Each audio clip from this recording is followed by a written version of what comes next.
All right, I'm back again. I don't know if it's working, but we're back. We'll see what happens. It's recording at the very least. I mean, that's all I gotta pay attention to. I want this to stream though. It says it's working right now. No dropped frames. Low CPU outage. Yeah, stream quality is good. I wonder what's going on. All right, I'll keep looking for text. I got you now. You're live, baby. Sorry, I restarted it. I don't know what happened. Must have just disconnected. So I just stopped it and started again. I didn't do much. If you didn't see the last like 5 minutes, I've just been talking about Celeste Headley. She's a podcast host. She's a news radio public figure, NPR. She's on a PBS show. A lot of interviews and conversations. So that's the author of this new book, Do Nothing. Mm. Oh, I just spilled on myself. It's gonna be embarrassing. It's on the show. It's so embarrassing. It's what you get when you come to a live show, though, baby. You get embarrassing moments. God damn it. All right. So let me talk about this. Like I said, I got about 3/4 of the way through. There's two parts. I got almost done with the first part. Um, the premise of the book: how to break away from overworking, overdoing, and underliving.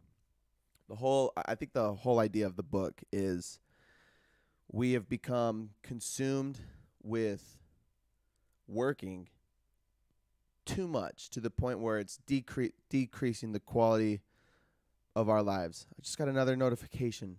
Dropped frames. Dude, why is it sucky right now? I'm sorry, guys. Very distracted by the stream. Wish that I had myself a producer to watch this for me. Yeah, we work so, she says on the book, we work feverishly to make ourselves happy. So why are we so miserable? The book starts chapter 1, part 1, The Cult of Efficiency. Uh our pace of life is too fast. Moving from jobs to our home lives. We move. I also got to note, it's funny to me that a lot of this kind of premises are our ancestors. I know a lot of my rhetoric comes from our ancestors' behavior, primal behavior. But I gotta keep saying it, and we gotta understand that humans, as we are today, with technology and with the fucking industrial revolution, was only a couple hundred years. It's only been a couple hundred years, but humans have been around for hundreds of thousands of years. We're in a very, very, very unique, small space of time where we live now. Humans for hundreds of thousand years before now were living life a completely different way. So our brains and our bodies, our biology was programmed to behave and to react to things a certain way for a very long time. And now really abrupted. Abru- uh, I don't think I used that word right. We really intruded on our original way of life. Everything was pretty consistent for hundreds of thousands of years until recently, and now we've really thrown a wrench in the whole thing. Our lifestyle, our mornings, our day to days, everything has changed. And one of the biggest things I still think is that's really screwed with us the most is the way we have light and use light. For hundreds of thousands of years, the only time humans were awake during the day and asleep during the night. We rose with the sun and we went to bed with the sun. Uh, our brains are programmed to wake up when we see sunlight and to go to sleep as the sun goes down. And now we have all of this artificial light that keeps us up and screws with our circadian rhythm, right? It keeps us awake when we're supposed to be asleep, and then the sun comes up when we're supposed to be awake, but we've been staying up all night looking at artificial light. Everything's screwed up. Light is one of the biggest things that's fucked us up the most. And that's just one thing. That's just one aspect to our routines, our habits as humans. Um, this book really addresses a lot of those things. I talked about it when I read *Sapiens*. A lot of our habits as humans has evolved way too quick. Evolution has not been keeping up with our dramatic changes as of late. I tend to think that if we continue our lifestyle, if humans even survive for the next 100,000 years, that we will adapt to the constant lights and the all of the turmoil that we've invented that disturbs our current biology. But right now we're pretty fucked. Right now we really are doing a toll on all of us are getting the negative effects of our modern advances. As you know, of course, I gotta say there's all the positive effects from technology and electricity and being able to work night times and things like that. I'm not saying it's bad. I'm just saying it's screwed with our biology. It's caused a lot of issues, and it's going to continue to cause a lot of issues. So that's what this. It's interesting to me that a lot of these intelligent thinkers are addressing how we lived in the past and how it's changing and how it's screwing with us. This one focuses more on day-to-day behavior, lifestyle to optimize our happiness. And work. The focus really here is our job, our how we work. So that's the kind of the premise of the book. The first chapter is called "Mind the Gap," and the note I made was our pace of life is way too fast. We need to slow down. Chapter 2 Chapter 2 is called "It Starts with the Steam Engine." This is the introduction of the Industrial Revolution, the invention of the steam engine, which led to all sorts of inventions. The moral of Chapter 2, I wrote, "The fight over working hours has been about returning to the kind of life we had for millennia." She a lot of the points that she makes is about addresses how. Okay, let me start that over. Sorry, I keep getting distracted by the stream, but I think we're okay. A lot of the points that she makes is based on science and things that are science from how humans lived and behaved before modern advancements to today. And humans were working, and by work, she classifies work as volunteered labor for wages. She excludes slavery for obvious reasons. Forced labor for no wages is a different kind of work. So we're talking about volunteered work for wages, for salary or whatever. Humans for a long time lived to most work was individualized, and there's a word for it. There's a word she uses, but it was everyone was pretty much an independent contractor, verbatim. They had their own skills.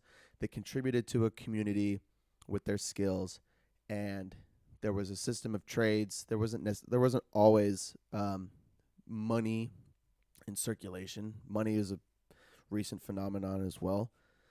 But there were people contributed in different ways. And the average working time for people before, like craftsmen, metalsmiths, carpenters, most people worked 4, 5, 6 hours a day. And most people experienced very long periods of not working. What's the word for that? Like farmers would have, after harvest, they would spend months celebrating their harvest and resting. Farmers would toil a lot of hours through the summertime for their crops, but then once their crops were done, they stopped working. They had months of resting, recuperating. But since the the industrial revolution, businessmen and capitalists have optimized machines and humans to work instead of for products like craftsmen would make whatever is necessary and then call it a day. Machines and industry made factories work and humans work. So instead of working for products, they worked for time. It started with the steam engine. Once the steam engine was once the industrial revolution was happening, huge technological advancements were being made. Our focus went from working for products, working to accomplish a task, to producing as much as possible. Led to an insane decrease in quality of life. Humans, and back then, people were working 10, 12, 14-hour days. And there was child labor, all for the sake of making as much as possible to make as much money as possible. It's an interesting view. I've always leaned towards capitalism because of the advancements it makes, but the truth is a lot of capitalism began and continues to exploit its workers for maximum profits and for maximum gains. When if you want to be a grounded individual, whatever, a lot of the purpose of life is it to be happy, or is it to make as much money as possible, or do they coincide? Well, we learned that working people for 12 hours every single day or 6 days a week and working kids was a really terrible thing. So over the years, a lot of laws have been passed to protect the working people, which I think is what business and government are supposed to do anyway. I don't know how much is being done. I'm still a fucking idiot, but the point is, I still believe in capitalism and the advancements that come with capitalism, with the motivation and the incentive, the rewards that come from inventing and creating. But I do not believe in exploiting workers. But I also believe in fair living for all people. Anyway, that's a different conversation. That was chapter 2. It all started with the steam engine. Chapter 3 is called Work Ethic. Some notes I made for chapter 3. The chances of becoming a millionaire in the USA today is less than 1%.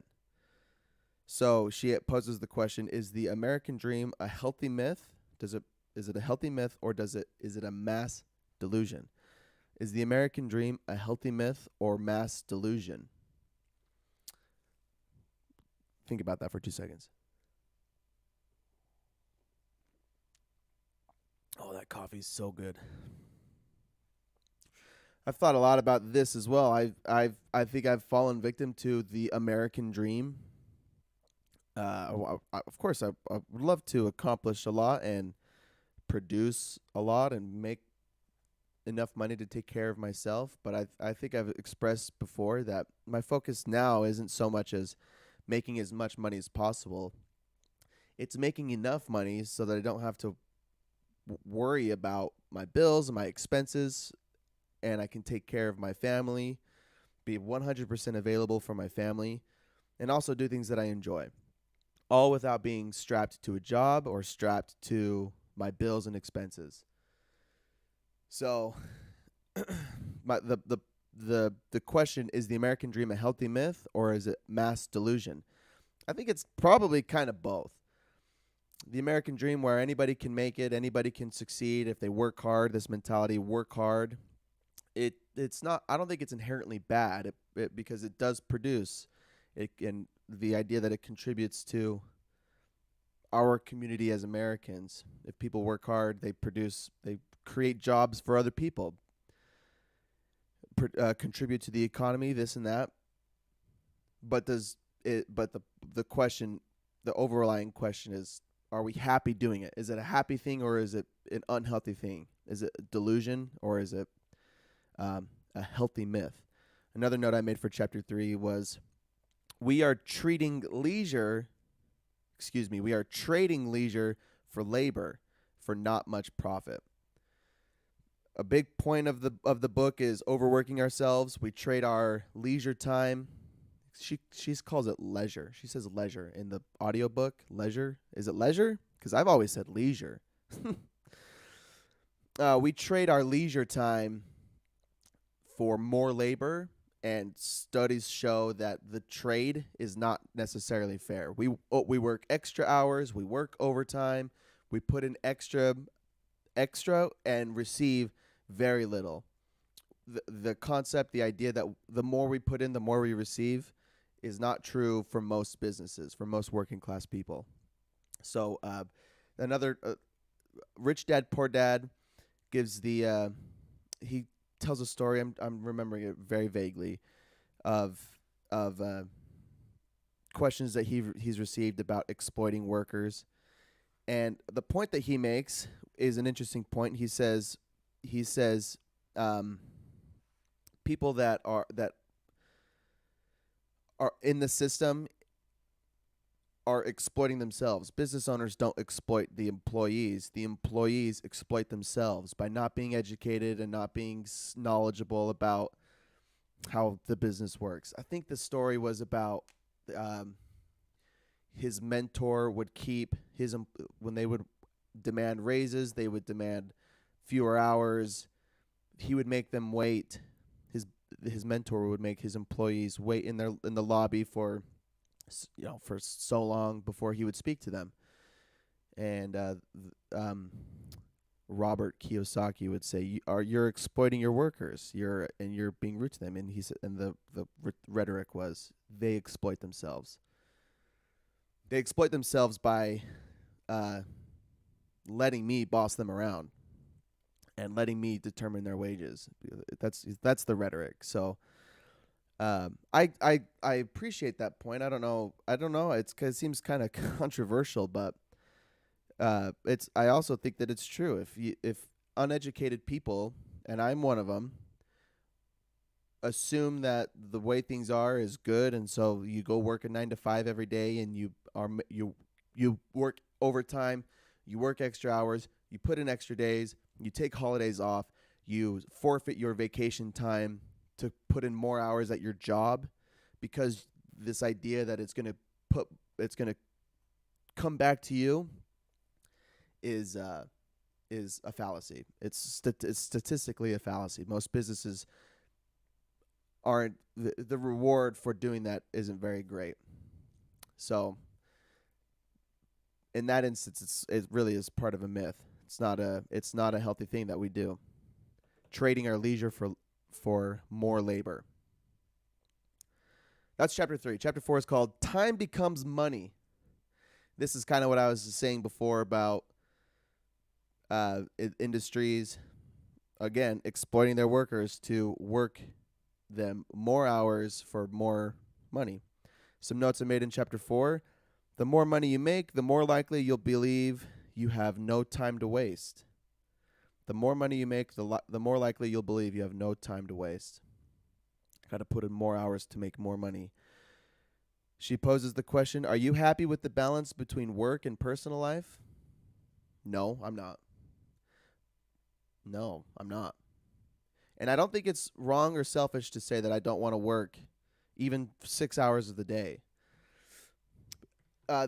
People give a healthy brag. It's like a brag to say I'm so. And this part it comes out in the book later, or maybe it's in this chapter. But people brag about how busy they are.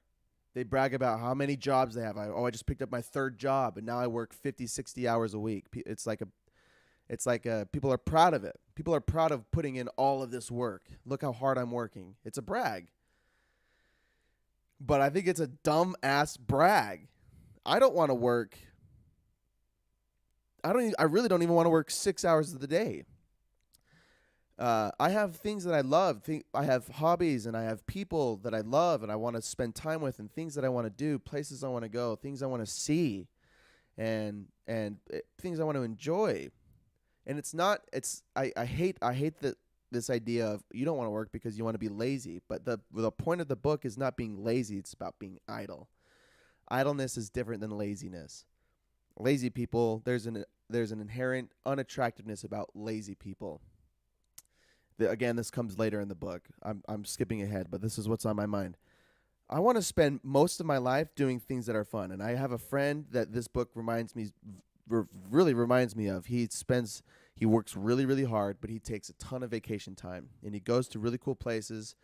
He saves his money, and has tons of cool experiences. And over the years, as I've known him, I always thought how lame it was that, or not lame. I shouldn't say lame, but how I guess you could say it was like I would think it's irresponsible to spend all your time going on vacations instead of putting in the time now to work hard.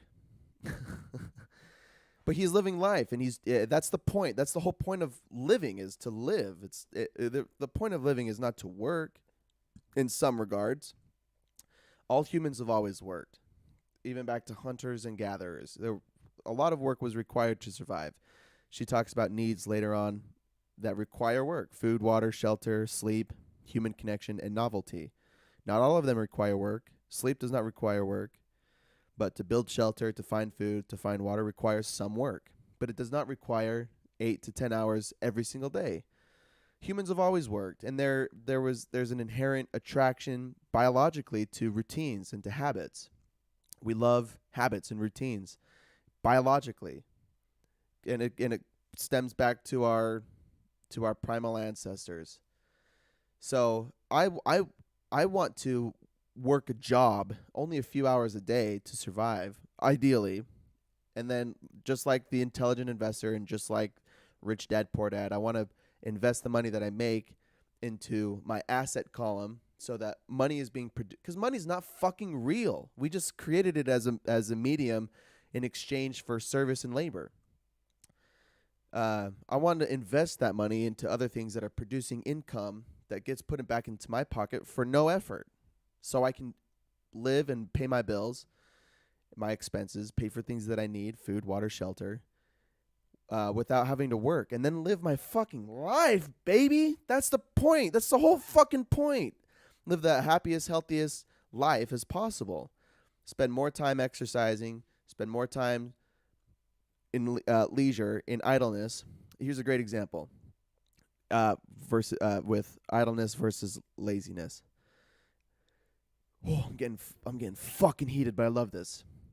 Last week, I had I doubled up my work on Thursday, so I could take Friday off and go to Bear Lake. We went to yoga at 6 a.m. Had so much fun. Had some new friends come do yoga with us, and I had a massive day. I was going to leave straight from yoga to work. Usually I'll come home and shower and get ready for work and then go. But I was going to leave right after yoga. Instead, we finished our class, and in this place in Ogden, right below is a coffee shop. We got some coffee. We went outside. We sat down. It was a beautiful morning. We were talking for a minute. The instructor comes out. He sits down with us. We're chatting. We're chatting for like an hour and a half. And I've got to go fucking work because I got a shit ton of work to do because I'm going to Bear Lake tomorrow. There's the point is that kind of idleness, spending an hour and a half, or however much time getting to know people, exchanging conversation, ideas, and passions, and being vulnerable and sensitive, but laughing and passionate about things. That's like beautiful. That's a beautiful way to live. That's a beautiful way to live. And we forfeit that. I could have said, no, I got to go to work. I can't sit around and chat. And a lot of the time I do that. I leave the house early while Kayla or Hudge are here, or my friends are here, or whatever. I got to go to bed early. I can't stay up late because I got to go to bed because I have the gym in the morning. But living life is part of living is having this idleness. Humans for hundreds of thousands of years experienced this idleness. They worked for a few hours of the day to provide for their needs, and then they spent time with their friends and family and doing things that they loved. That's living. That's what living is. And that's beautiful. That's beautiful. It's possible to live that way. It's possible to live that way. But we're just like those employees in Rich Dad Poor Dad. We are uneducated, and we assume that working in a 9 to 5 is the only way to live. And you got to make a disclaimer that living that way is not inherently bad. It's not bad. There's a lot of satisfaction and reward that comes from dedicating your life to a craft or to a service, or to a job, and becoming a professional and being reliable, and people trust you and need you. That's very rewarding. All I'm saying is I want to detach myself from that environment. I want to detach myself from that responsibility so I can go be a reliable professional and not have to rely on the income. I can do that without needing to worry about the money. And I could give it up. I could give it all up to do something that's important. Like if I had a family and my family needed my time and attention, I could give that to them without worrying about the income. I just don't want to worry about the income. That is my deepest desires, to not worry about income. Just have it being produced, generated automatically, or with a few hours of work. Woo! Okay, chapter 4. I got a few notes. I got to wrap this up here pretty soon. But of course, there's no time limit because we can do this because it's my podcast. I can do it as long as I want. Chapter 4, I made some other notes. Statistically, more hours of work does not result in more income. Productivity has risen so much in the 1990s and 2000s.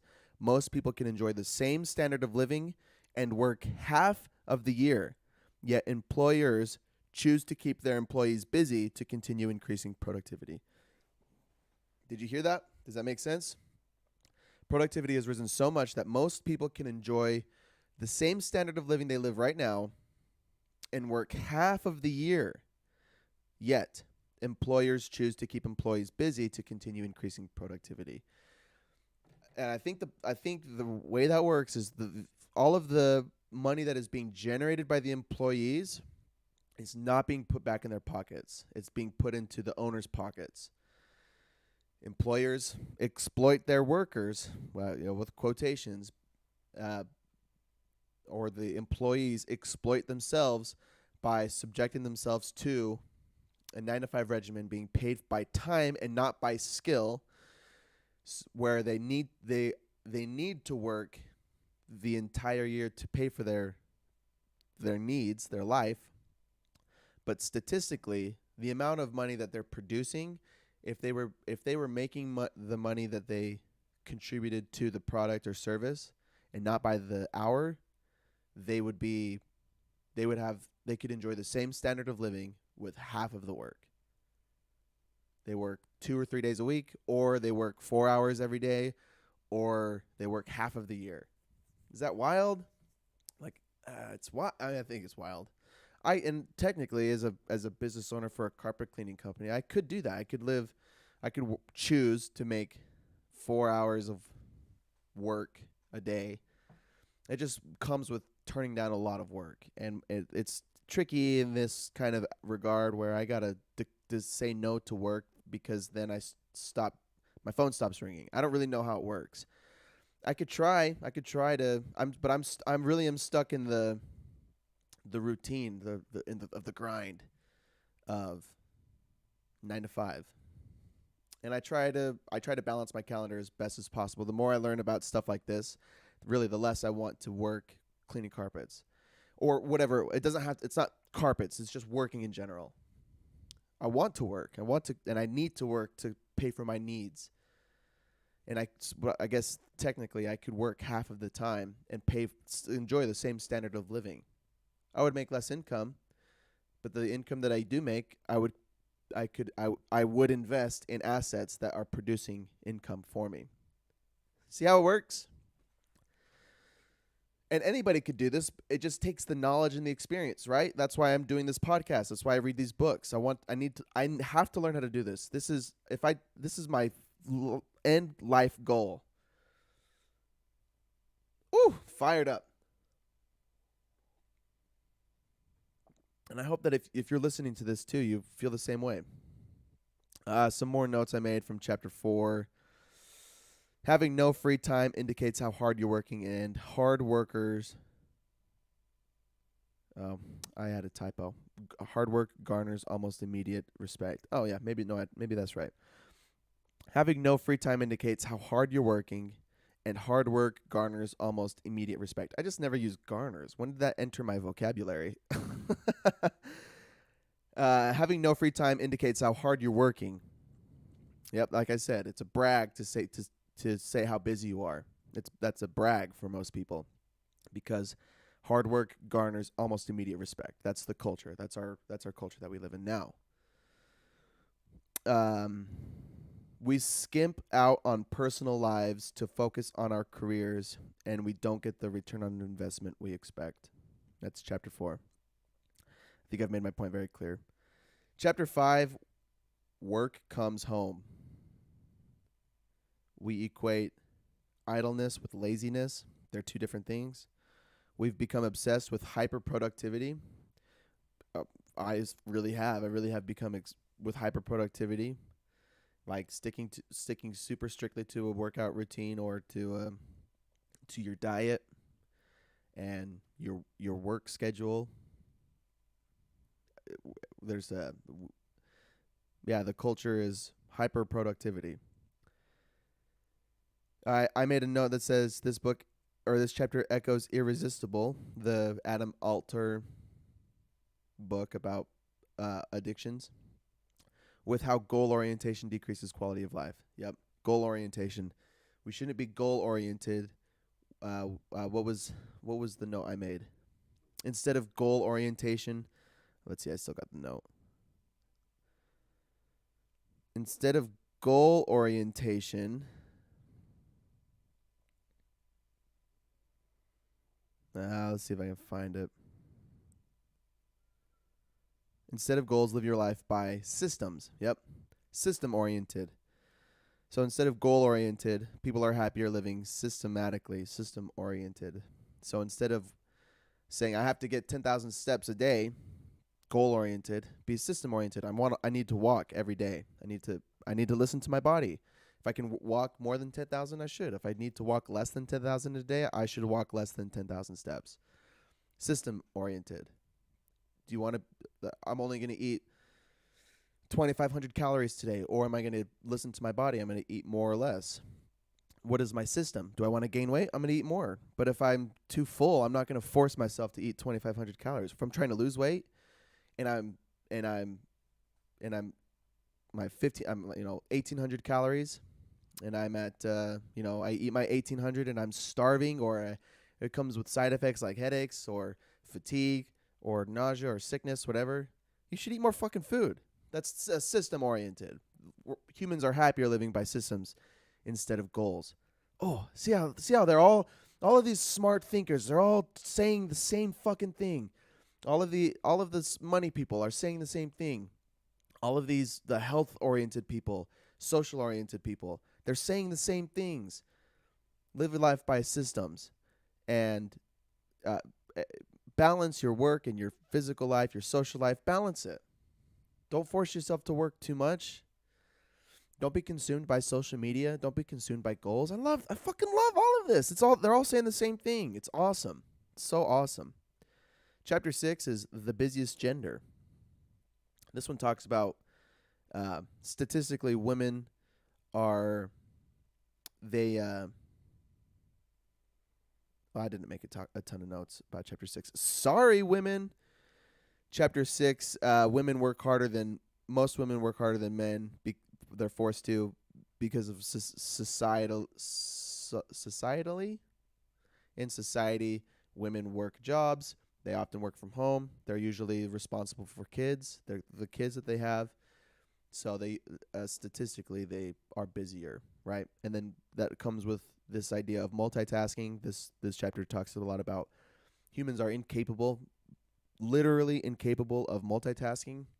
Our brains don't do two things at once. It's really good at going back and forth between two things really fast.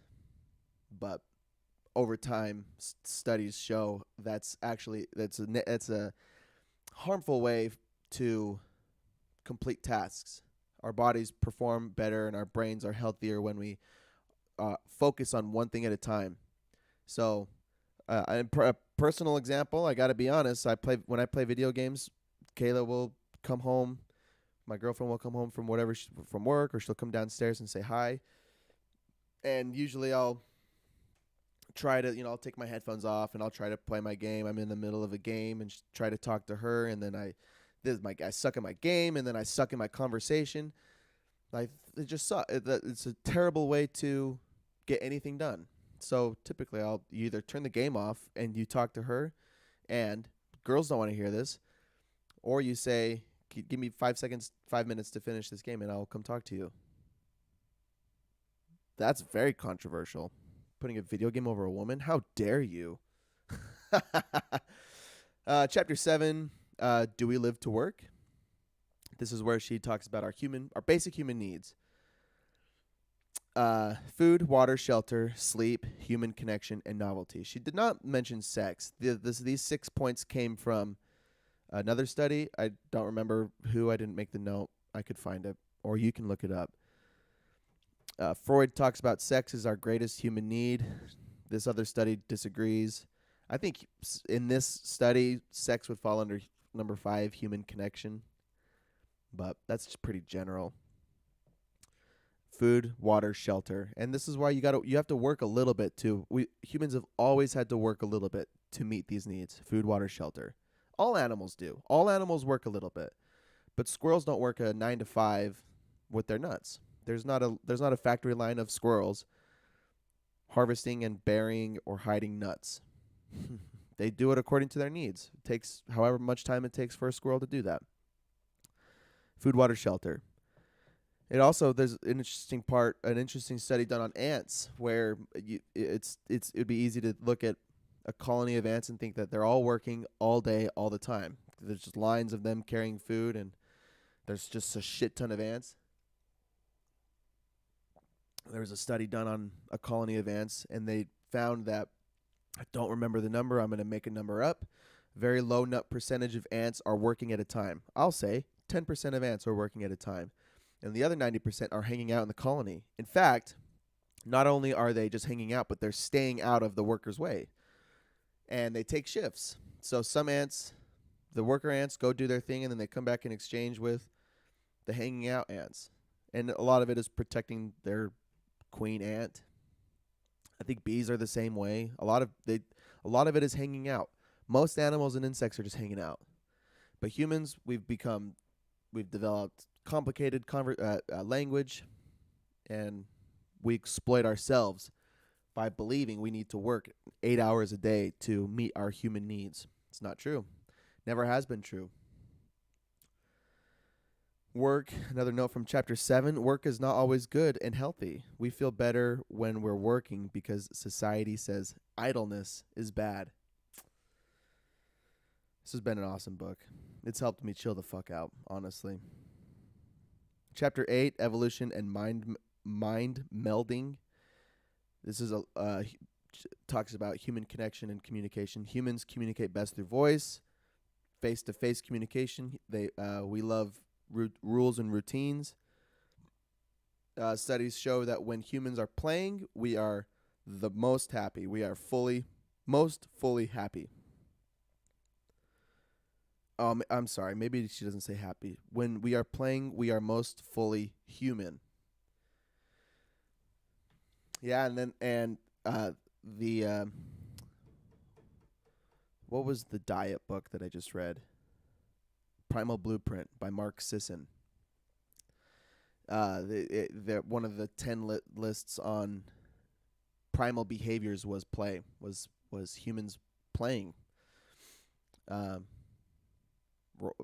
Whatever, wrestling or racing or playing games or just like enjoying each other's company. It's a basic human need. Number 5.5 in this book, human connection. We just got society. We just got it wrong. We're just doing it wrong. I believe we're doing it wrong. We work ourselves too hard. We disconnect from each other by texting and by emailing and phone calls when we our brains and our bodies react best to face-to-face communication. I mean, at least those of you watching this podcast get to see my face doing the podcast, but humans have always done better by face-to-face communication. The study from the book explains how our brains interpret emotions and voice cues, voice dialect fluctuations within milliseconds, and because our brain connections to communication is so complex and intricate, we can tell how someone is doing, how they're feeling, just by very, very small fluctuations in their voice, expressions on their face, and we try to replace that with emails and texts. We're just not able to do it that way. Our bodies, our brains are not able to connect with people through the written word. And then I got through a little bit of chapter 9. I made a note for chapter 9. Google doesn't lead to increased knowledge, but instead in confidence of our knowledge. We're not smarter. We're not smarter because we have Google. We just know more small things. What studies show that having the internet for knowledge to learn about how black holes work and where electricity comes from expands our confidence in knowledge, but it doesn't increase our overall knowledge. So I haven't finished the chapter. Doesn't sound like it's a great thing. I'm going to end it right there. I'm going to finish this book and wrap it up next month. Or, excuse me. Yeah, I guess it'll be next month. Next year. Next year, where am I going in my brain? Next week. I'll be here next week in 7 days. Next week is August 6th. Oh, wait, it's a holiday. I might not be here. If I'm not here on the 6th, I'll be doing it the 7th. But I'll say something on Instagram or Twitter. If I do, I'll probably do like the 4th of July and do a short and sweet one. Maybe I should keep all of these short and sweet because my views, my most viewed podcast was the 20-minute 4th of July one, and it was 20 minutes. And the rest of them have been about an hour. My ones before were like 3 hours, and those had the most views, but those were like I said, controversial Mormon episodes, which I think controversy breeds involvement. That's not what I'm trying to do. I'm not trying to be controversial. I'm trying to improve my life by sharing what I learn, and hopefully it improves your life as well. So, but I am trying to make the TikToks. I have not made TikToks in the last couple weeks. I've had a couple of different ideas on how to make better TikToks. I was taking clips from the podcast, but it takes a lot of time to re-listen to the whole thing and find segments, come up with a concept on. I think instead I'm going to just come up with the script and re-record pretty much the ideas from the hot points and then post that for TikTok. I think TikToks, people like the short 30-second videos. We all want that fucking stimuli, baby. So, Do Nothing by Celeste Headlee or Headley. It's I love it so far. Chapter 9 is the last chapter of part 1. And then part 2 is called Leaving the Cult: How to Go from Life Hack to Life Back. And Life Back, there's 6 parts. Challenge your perceptions. Take the media out of your social. Whoa. No social media. Step away from your desk. Invest in leisure or leisure, however you're supposed to say it. And make real connections and take the long view. It'll be really good. It's a good point, a good part to Excuse me. That's a good way to end this. We'll come back with part 2 next week.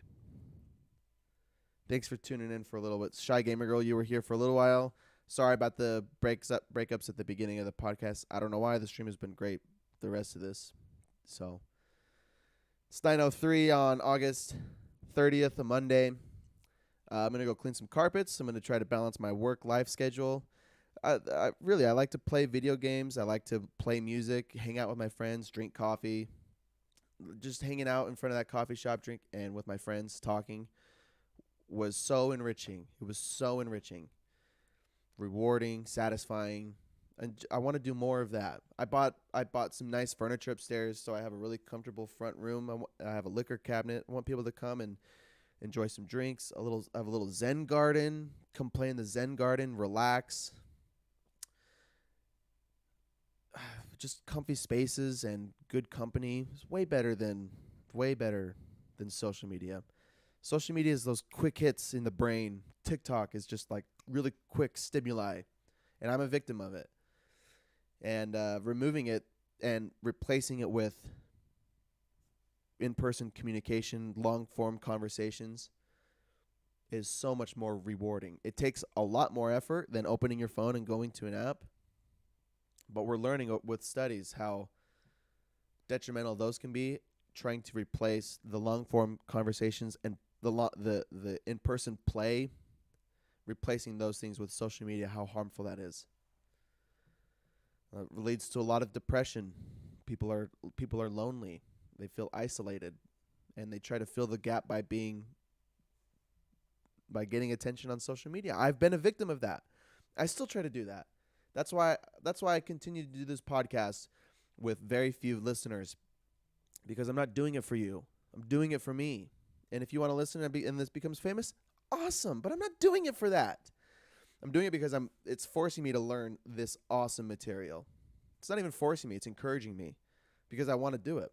I want to learn all of this stuff. I want to learn how to be an awesome investor.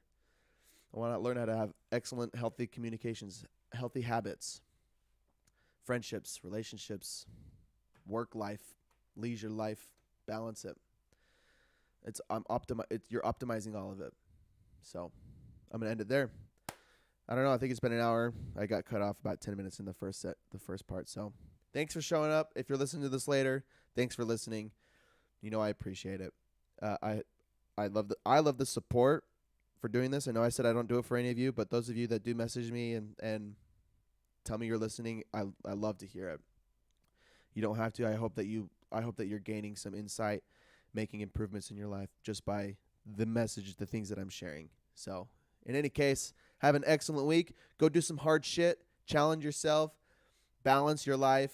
Figure it out. Make some healthy habits.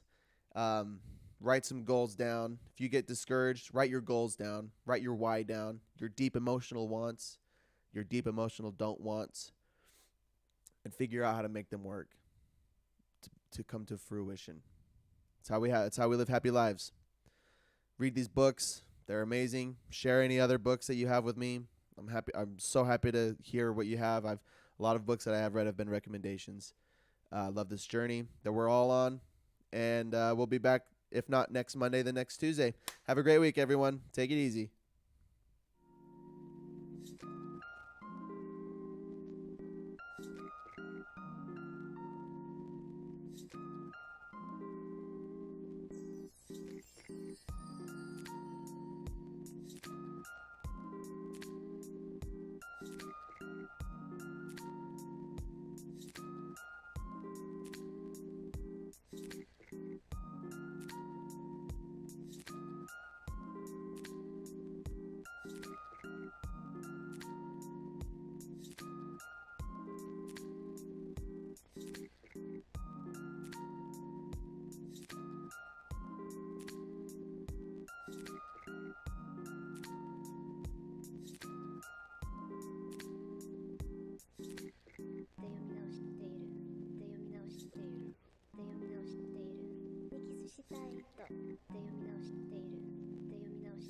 だけが読み直している